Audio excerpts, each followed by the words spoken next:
listening to the Agent Survival Guide podcast, a podcast for today's insurance agents. Informing, educating, empowering, improving the way you do business in an industry that's anything but static. In today's episode, insurance scams are a real concern.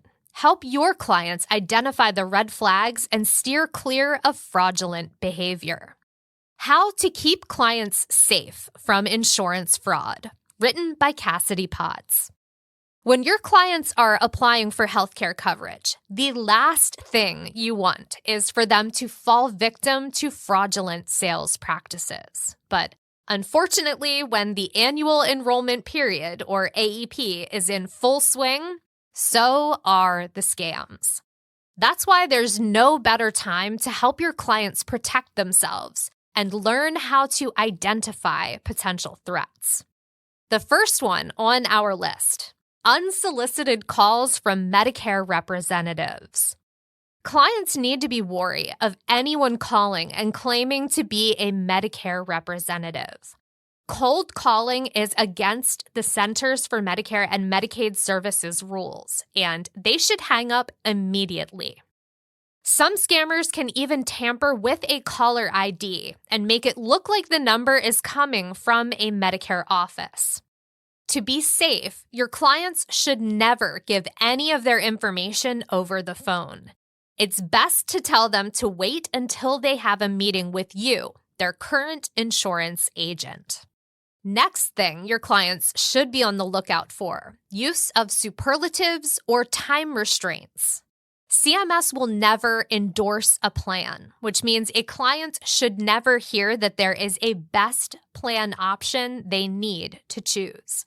While they should be enrolling in a plan that best fits their needs, hearing a superlative when referring to a plan should be an immediate red flag. When you meet with your clients, make sure they know that during AEP, every Medicare-eligible beneficiary has until December 7th to make an enrollment decision. Advise clients that anyone who makes them feel pressured to enroll in a plan right away is most likely a scammer. For example, someone might call a Medicare beneficiary and tell them they must enroll in a plan by noon that day, so they won't have a lapse in their coverage. We as insurance professionals know that is not how it works, and it's simply not true. Clients, on the other hand, might panic and make a rash decision. Clients can also fall victim to scams from private insurance companies selling Medicare Advantage plans.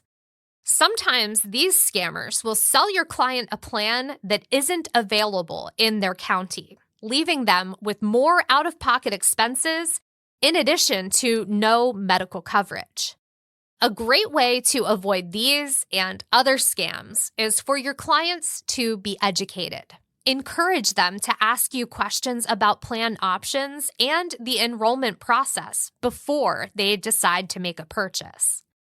Scammers are always going to prey on the vulnerable, and the insurance world can be tough to navigate for many beneficiaries. Even the savviest consumer could fall victim. Here are some final tips to help your clients avoid common scams. Keep personal information private. Never accept gifts or freebies paid for by Medicare. Ignore pressure to enroll in any plan, and let them know they should report potential scams right away to 1-800-MEDICARE. AEP is the perfect opportunity for scammers to try and take advantage of people. It's important you do your part to educate clients on these scam tactics. Make sure they know that you are their point of contact regarding their plans and insurance questions. You have their best interest at heart and the power to keep clients safe and satisfied with their health coverage. Here on the Agent Survival Guide podcast, we aim to keep agents educated about what's going on in our industry. If you're not already, follow along with our show to stay updated and get new episodes delivered straight to your listening queue. Thank you so much for listening. We will see you next episode. The Agent Survival Guide podcast is a production of Ritter Insurance Marketing, an Integrity company. This episode was written by Cassidy Potts. Script adaptation by Tina Lamoureux. Recording and production by me, Sarah Ruppel. Podcast design by Urban Rivera. Artwork by Vivian Zhao. Rate and review our show on Apple or Spotify.